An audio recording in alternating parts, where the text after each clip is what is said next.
Passage, le passage entre Calais et l'Angleterre, c'était cela au fait, et pas de Calais. Pour ceux qui se posaient la question de savoir d'où ça venait, ben voilà, détruite. Et beaucoup de personnes sont décédées.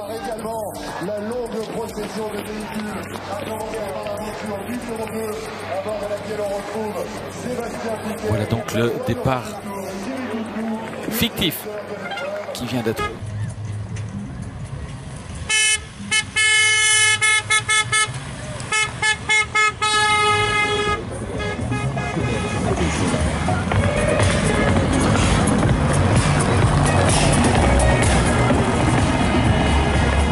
Ça va être assez sympa. On pourrait avoir un garçon comme Valgren, hein, qui normalement lui devrait bien se débrouiller aujourd'hui aussi.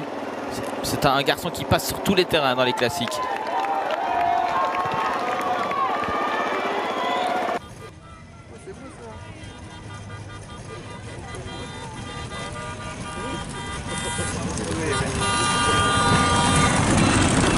Et puis on a toujours ces zones asphaltées mais avec des gros trous.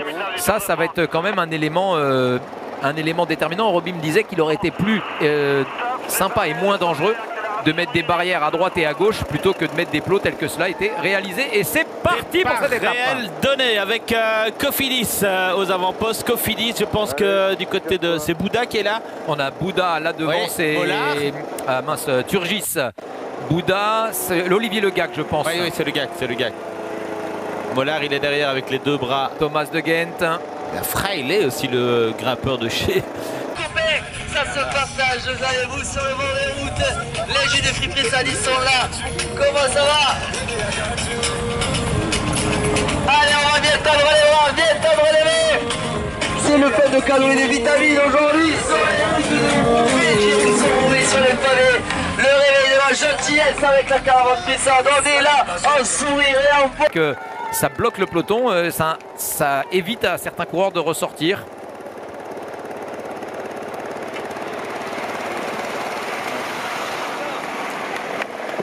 Et Tolouk, avec tout ce qu'il a donné déjà hier, courageux, hein, le garçon.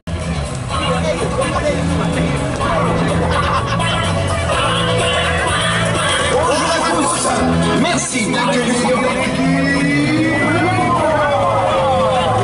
le Gaulois 100% français. 100% français. Bonjour à tous. Bonjour à tous. Merci d'accueillir l'équipe Le Gaulois. Le Gaulois. Attention, ouais. Chute avec Mikichar. Ah, c'est avec un spectateur, attention. Greipel dans la chute. Richie Porte dans la chute. Valgren. Le voilà Richie Porte. Attention. Jens Kukeler. Ouais, c'est pas bon signe pour Richie Porte, mais ça a l'air de bouger quand même.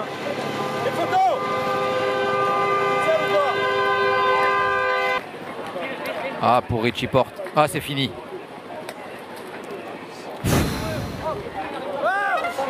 Ah, il est maudit s'il va quitter le tour encore sur une chute. Il fallait avoir les larmes. À mon avis, il a bien compris que c'était terminé. Hein.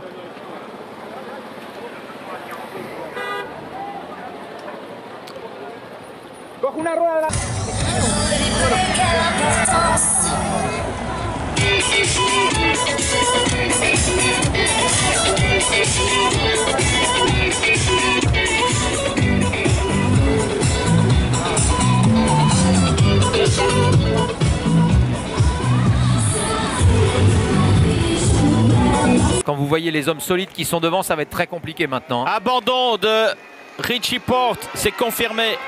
Abandon de Richie Porte. Et derrière... Les décollages de Choco chez nous. Merci le Nord de votre accueil chaleureux, ça fait hyper plaisir.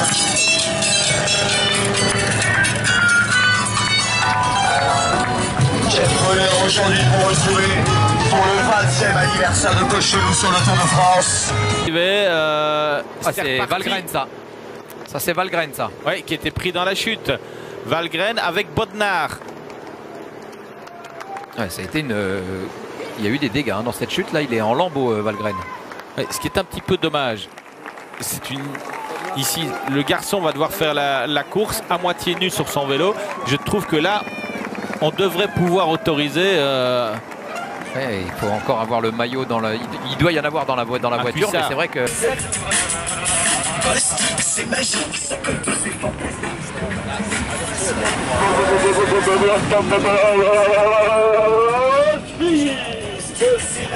C'est fantastique.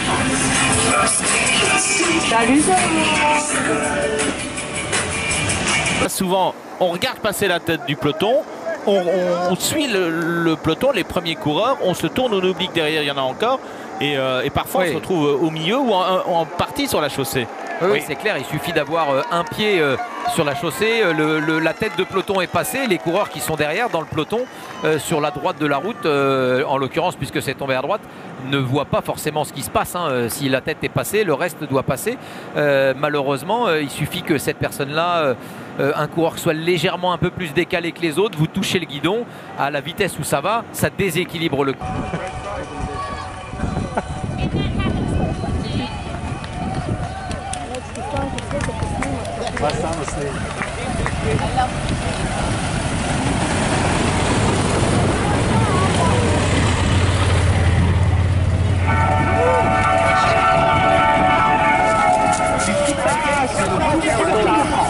Cette année, c'est à votre tour de croustiller.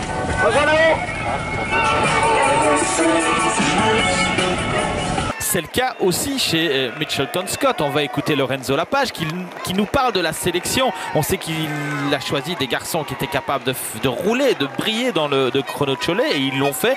Et avec Matthew Hayman qui est un des vétérans, il a là un vainqueur de Paris-Roubaix dans son équipe qui doit rouler, changement de gabarit total entre Hayman et Yates, mais qui doit rouler pour protéger Adam Yates, le leader. Il faudra aussi mettre quelqu'un qui a la taille de Adam Yates, hein, si on doit faire un changement de vélo, parce que Yates ne peut pas rouler sur le vélo de Matthew Hayman. Ça c'est clair, donc on devra être très vigilant, on devra... oui, ça c'est déjà bien évident.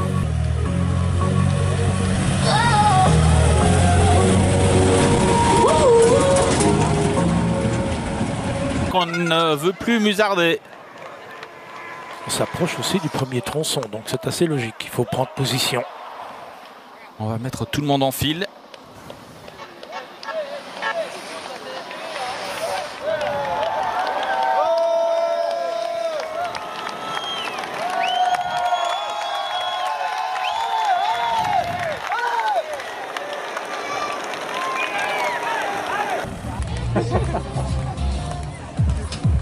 C'est pas le qui va avec, Forest? Les roues?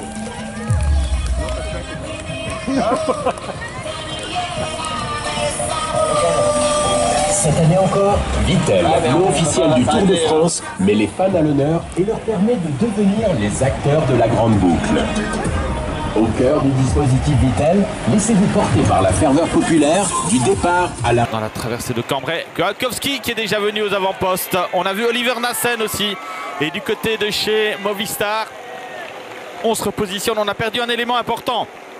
C'est Roras, hein, dans la perspective justement de cette bagarre à la place. Roras qui aurait pu faire le ménage autour de Quintana.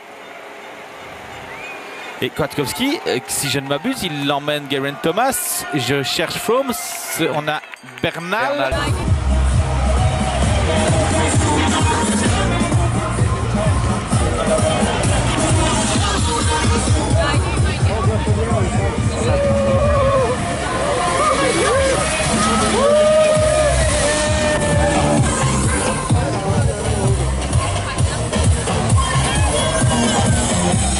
Premier secteur avec Fraile. Que l'on connaît depuis ces derniers jours quand on va passer sur des secteurs pavés qui seront plus longs. On a des secteurs pavés qui font 2,5 km. Est-ce que ça ne va pas créer rapidement quand on va avoir le peloton et la masse de coureurs qui va rentrer? Problème pour Toulouse. Problème pour Toulouse, crevaison. Ouais, crevaison de la roue avant, je pense. Non? Et là... Vous savez, quand vous êtes en tête de peloton, c'est faisable. Quand vous êtes dans le milieu de peloton, vous prenez là où il y a de la place. C'est Vuillermoz qui a donné sa roue. Non, c'est Mathias Frank qui a donné sa roue et Vuillermoz qui a lui aussi crevé. On a eu, oh là là. Et Dimitri Claes qui arrive, c'est une mauvaise publicité quand même. Premier secteur, deux coureurs de la même équipe qui crèvent. Et là, quand vous êtes derrière, la poursuite devient forcément très compliquée. Hein. Gérard, on est rentré sur le premier secteur pavé. Vous allez nous quitter, suivre la course avec vivacité. Mon confrère Samuel Grulois. À tout à l'heure.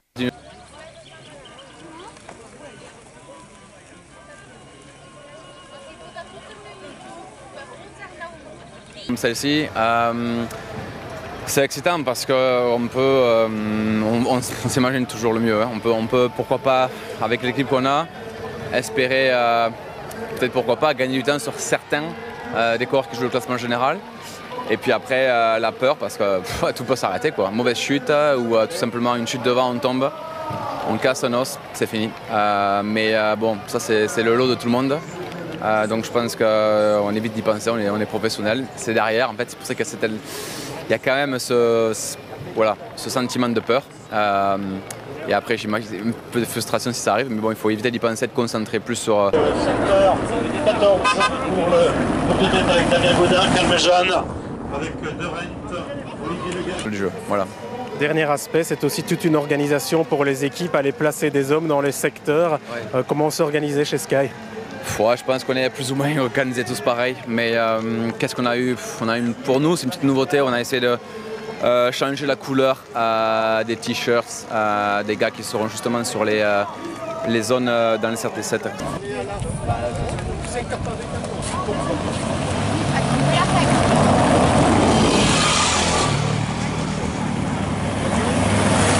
La BMC ne se pose plus, la question n'est plus là, n'est plus d'actualité. Richie Porte a abandonné, victime d'une chute très tôt dans cette course. Il a été victime de la nervosité du début de course, nervosité de ce peloton. Richie Porte a quitté le tour, mais c'est intéressant ce point-là stratégique, logistique mis en place par les Sky. Et on rappelle, ce sera tout pour le général, mais il n'a pas dit ce sera tout pour Froome ou ce sera tout pour... C'est Prudhomme, non? Ça y ressemble. Il est juste derrière, Prudhomme. Ah, c'est Prudhomme? Non, juste derrière. Non, Prudhomme. C'est pas lui. Non, c'est là, un, lui. Ça arrive, les blancs. Les blancs.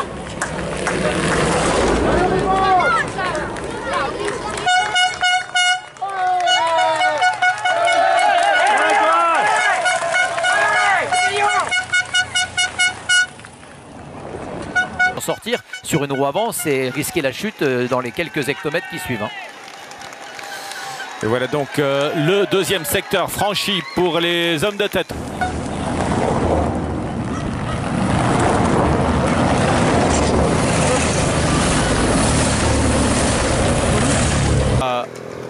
Richie Porte, c'est Bardet, hein, victime d'une crevaison. Et vous voyez que déjà Vuillermoz avait crevé, lui aussi au même endroit quasiment. Mathias Frank a donné une roue.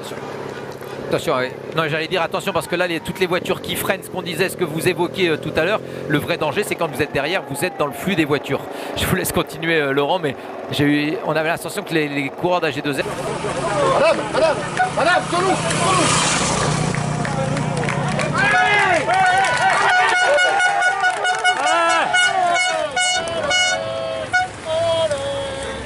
Dire qu'autour de Bardet, dans une équipe de 8 coureurs, on a déjà 3 coureurs qui sont out. On fait travailler Didier, on fait travailler la tour pour le moment. Oui. Et on est sur le deuxième secteur. Et Oliver Nassen qui attaque le secteur, regardez, en dernière position là, le dossard 27. C'est loin de son habitude, mais ça c'est pour pouvoir pallier, à mon avis, à boucher le trou à la sortie du secteur, dans les parties du vent. Il est revenu Bardet avec Dimitri Claes aussi. Et il a ramené Moscon, hein, Moscon qui avait eu un problème mécanique, qui s'est mis dans le sillage, cette bonne guerre. Il n'est pas roulé pour ramener Bardet, mais il a profité du travail. On va remonter.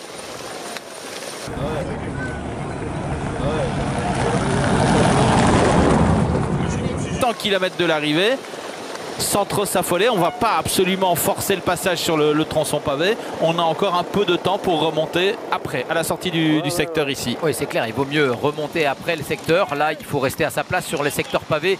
Il y a très peu d'endroits. Idéalement, c'est là où tous les coureurs passent. Quand vous partez dans le bas-côté, ce que font certains coureurs qui ne sont bien évidemment peut-être pas les purs spécialistes, mais pour avoir une meilleure visibilité dans le cas de Seeberg. Mais quand vous êtes derrière, il est clair qu'il y a 3 endroits pour bien rouler, à droite, à gauche et au sommet. Dès que vous êtes au milieu, en tous les cas entre les deux lignes,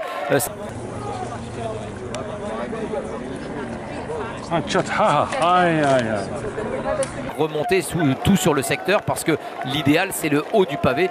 Il vaut mieux faire l'effort à la sortie du secteur et pouvoir se repositionner après.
C'est là que la reconnaissance, l'importance de bien connaître les zones pour vous dire on ne fait pas l'effort à cet endroit-là, on fera l'effort. Attention, dérailleur. Ouais, il avait déraillé le coureur.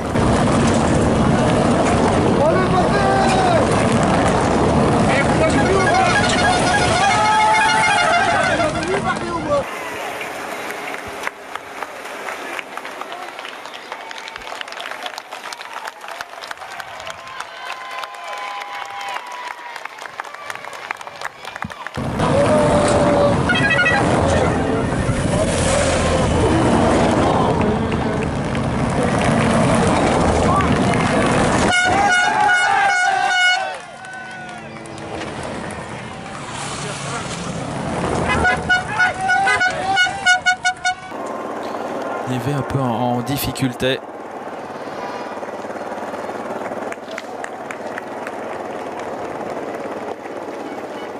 Craig Van Avermaet qui remonte.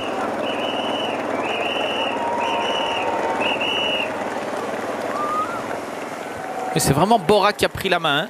Attention de ne pas sortir trop large. L'équipe Bora qui a pris. Sorry.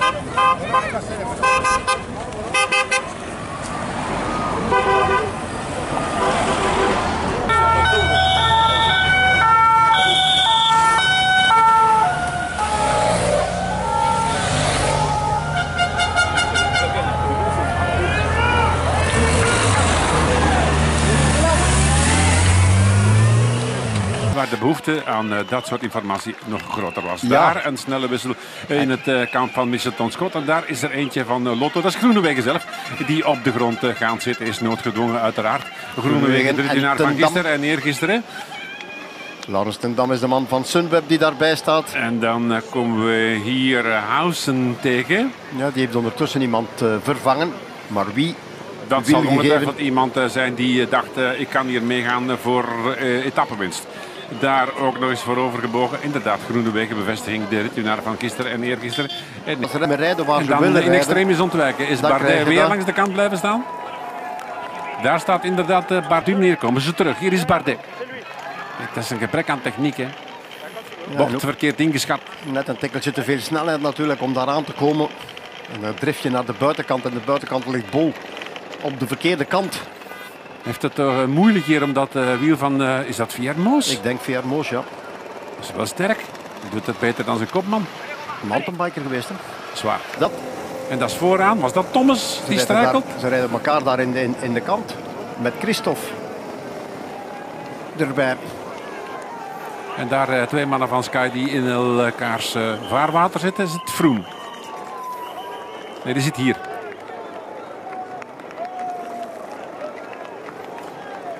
Versnelling vanuit het kamp van Mitchelton Scott. Ook natuurlijk een paar reuzenpionnen in dat gezelschap met Luke Durbridge, specialist.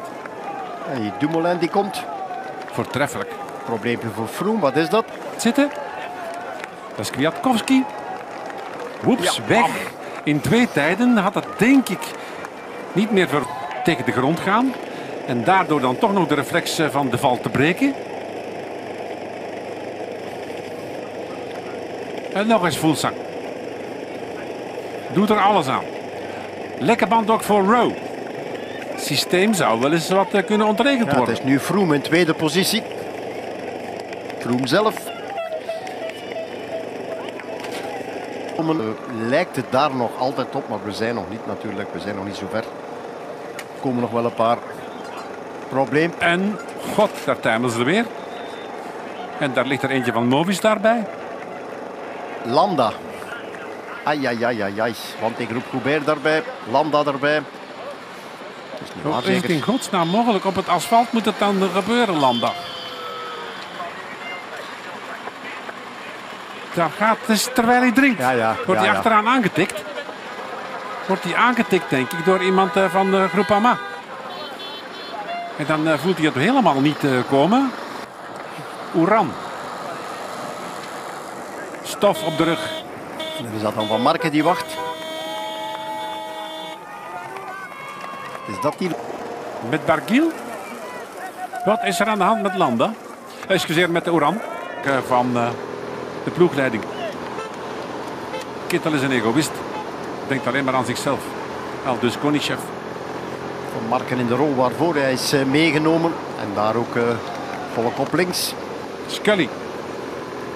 Dan moeten we naar One, waar die bonificaties te rapen zijn. En dan op 17 kilometer die van Canfin-en-Pévèle. Hier zijn we met Landa. En hier zijn we met Uran. We zitten daar nog een beetje achter.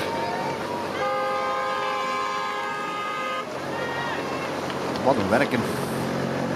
Met een rotvaart nu. Er zijn er een paar die gedwongen worden naar het kantje. Ook die daarvoor kiezen. Nibali doet dat. Nibali trekt zich daar heel goed uit, moet ik zeggen.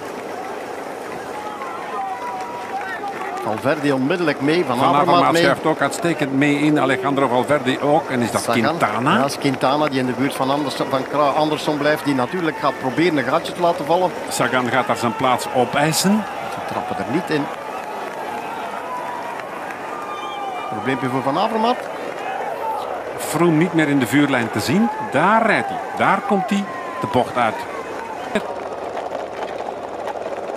Het is niet Free Landa, maar Help Landa.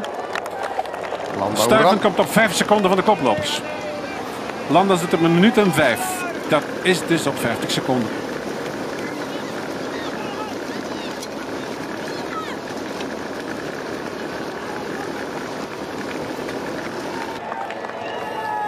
Daar ruimt alles gewoon op.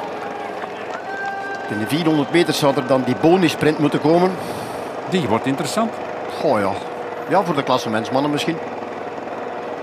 Dit is natuurlijk een ander verhaal. 4 sterren. 1 kilometer 3. Canfin-en-Pévèle.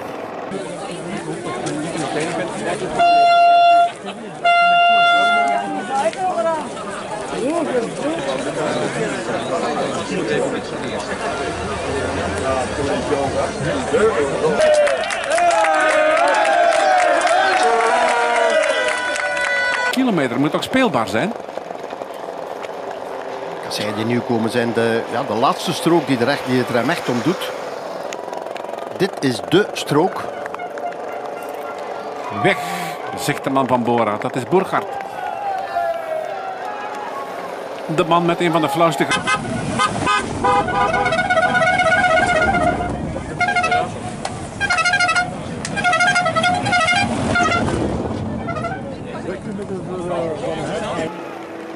Dat is de groep Uran op de groep Landa die ze er voor zich zien uitrijden. Nog altijd die 50 seconden. Dus kom ik geen sikkepit dichterbij. Vooraan Nibali, Froome, Sagan, Van Avermaet. Daar zit natuurlijk nog meer volk.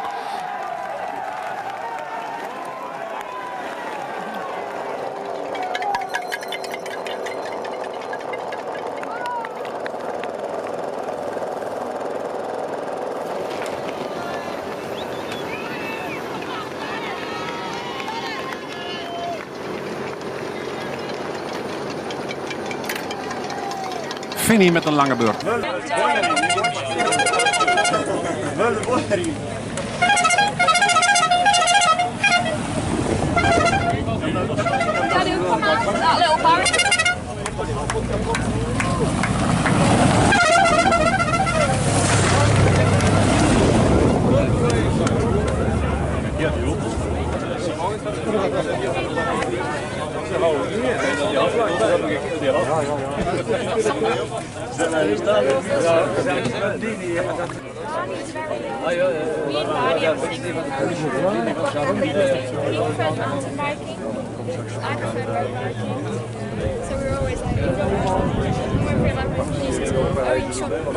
Amazing video.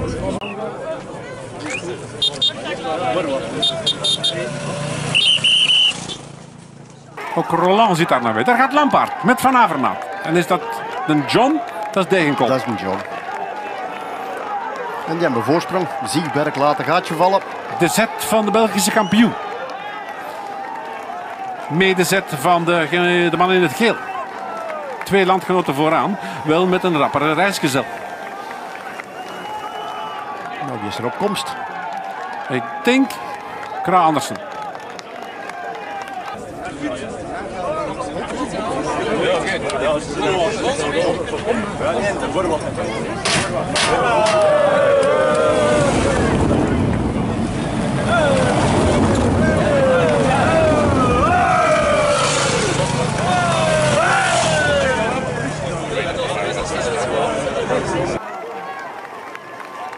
Ja, nu geen weg meer terug natuurlijk. Nu moeten ze gaan. Nee, daar zit wel wat in.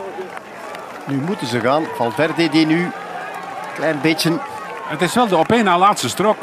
Ja, de gevaarlijkste, de moeilijkste strook. Eentje van 1800 meter. Dus daar hebben ze wel een vette kluif aan. Stofvreten. Opgepast. Gaatje wordt groter. Ja, dat is interessant. Gaatje wordt groter. Dat is interessant. Yes. Oei. De zelf. Peer heeft zich op kop gezet. Met Gilbert. Nu Stuiven Wielhouden. nu als afstopper. Thomas goed vooraan. Gaviria uit de bocht. Froome ook nog altijd mee. Froome gaat...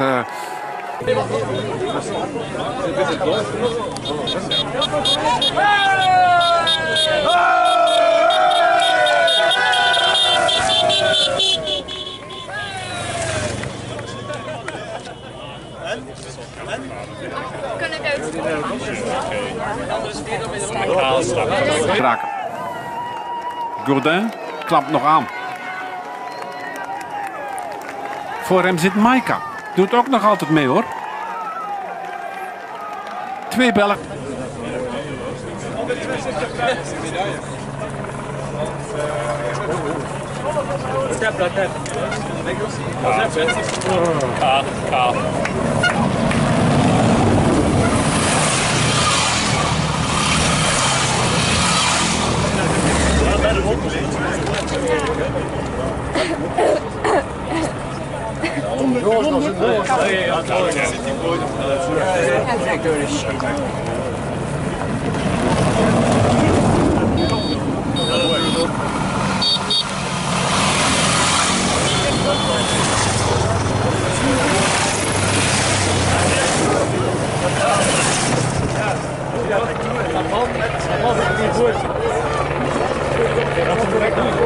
Allemaal achteruit. Wat heb je daar moeten hoor? Allemaal. Ja, dit is in de zin.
Marke.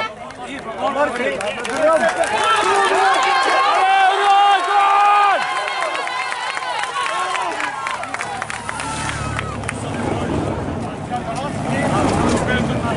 Pas op. Dat voorjaar gemist heb, dan is dat door onkans. En volgend jaar kom ik terug om ook een goed voorjaar neer te zetten. De ambitie van een jonge man die nog niet echt goed nadenkt. Wel 20 seconden. Van Avermaat, die rijdt altijd. En ik hoop ook dat Lampaard doorrijdt tot op de streep. Ik vind als kampioen van België. Landa verliest terrein. Landa verliest 1 minuut en 7. Oeran verliest ook nog meer terrein door die versnelling in het peloton.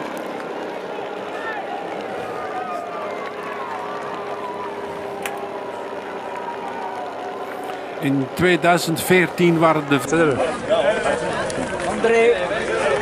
André, dat was vroeger nu.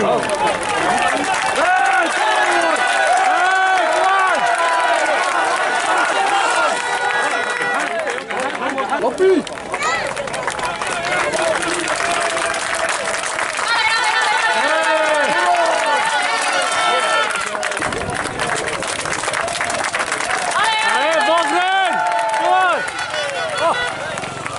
Verschillen onderling groter.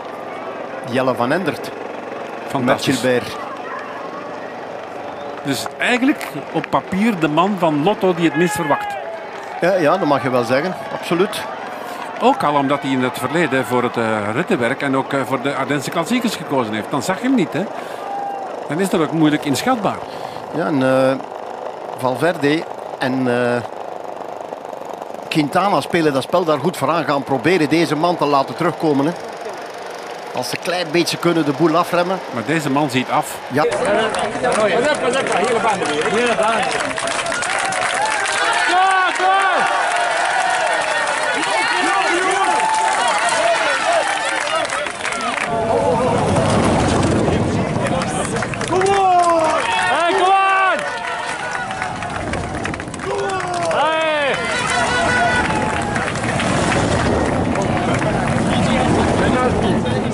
Benati? Daar bij de ploeg van Oeran. Totaal andere stroomlijn bij deze kerels. Laatste sector.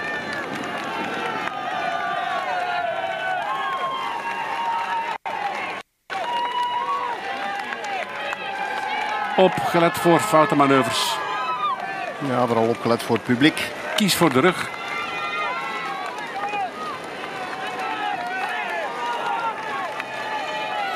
Meer en meer ziet het er naar uit dat Van Avermaat het kamp van Ochowicz kiest. Dat hij dat niet verlaat.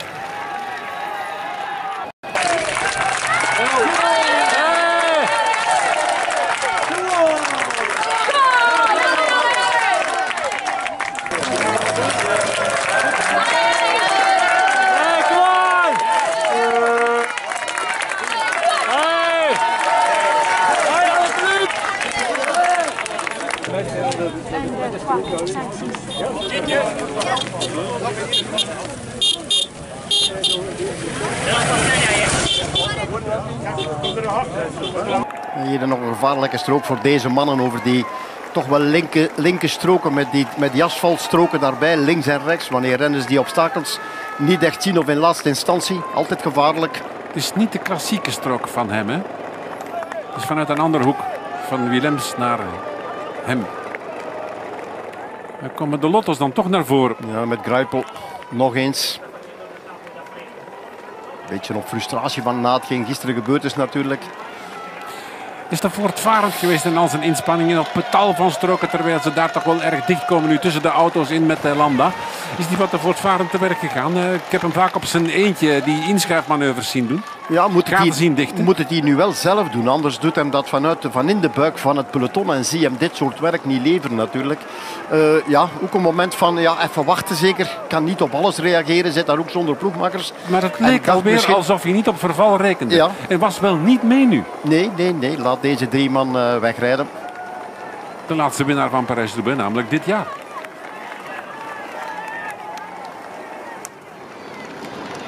Hier begint Oeran met zijn clubje. Ja, ik denk dat we moeten gaan kijken. De achterstand die er is al ongeveer.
Zevende Parijs-Roubaix. Ai, nog een probleem? Bardet, hij stapelt de problemen op. Het is van het ene probleem naar het andere. Daar staat aan het eind van iedere strook wel iemand te wachten om snel te wisselen. In een Formule 1-wedstrijd ben je de klos. Ben je gedubbeld. Zo snel gaat het. Zoals Evenepoel vandaag in het Europees kampioenschap, we kunnen het niet genoeg zeggen, een goede 16 man niet gedubbeld. Zag Vos, je zag Dillier daar, ze waren daar met z'n tweeën aan het stoppen om hem te helpen. Nog voor de rechtstreekse. Hier kan hij aanpikken. Bij Landa. Hier kan hij aanpikken. Dus derde slachtoffer. Vierde moet ik zeggen.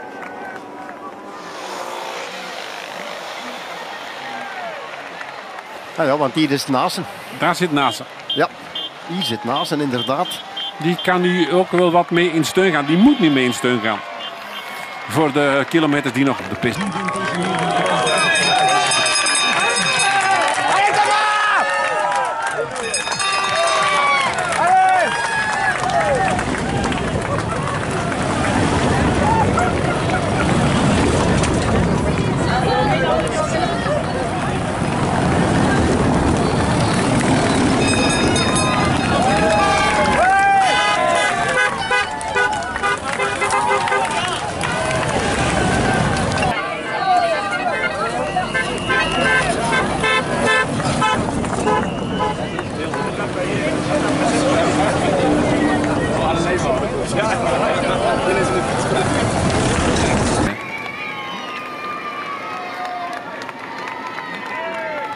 Het was nogthans mooi geweest op de velodroom aankomen.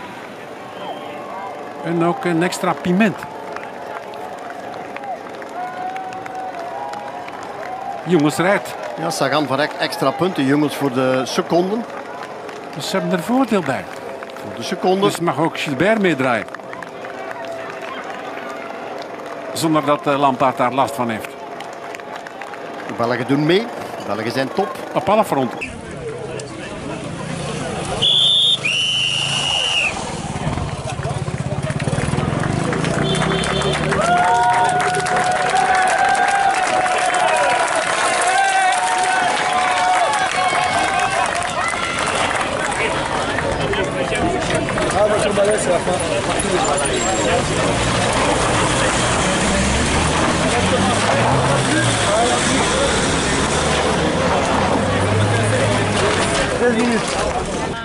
Dat is de laatste auto.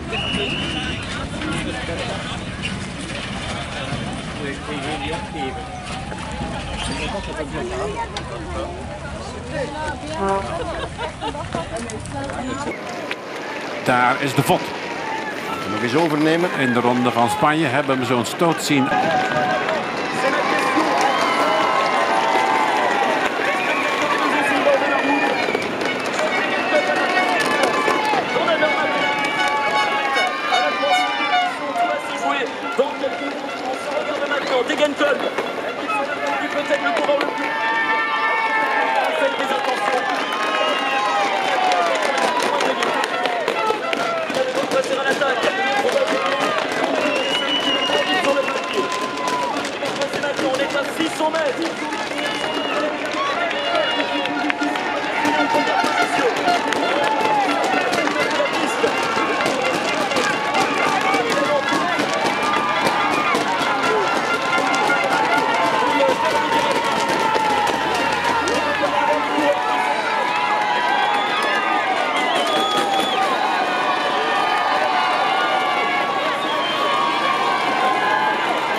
de eer met de Boas van Hagen. En Dupont. En hier heb je Froome en ook Thomas. De sliert nog wat uiteen. En hier Bardet en Landa, denk ik. In extreem zit dat nog bij, of is dat te veel gezegd? Kijken, of moeten die nog komen? Is, als... We rekenen op de sprint, maar anderzijds Degenkolb wel veel vertrouwen. Vol beginnen op 330 meter van de streep tegen de koord en ze niet laten overkomen, zelfs niet aan het achterwiel. Ex-winnaars, 1 en 2.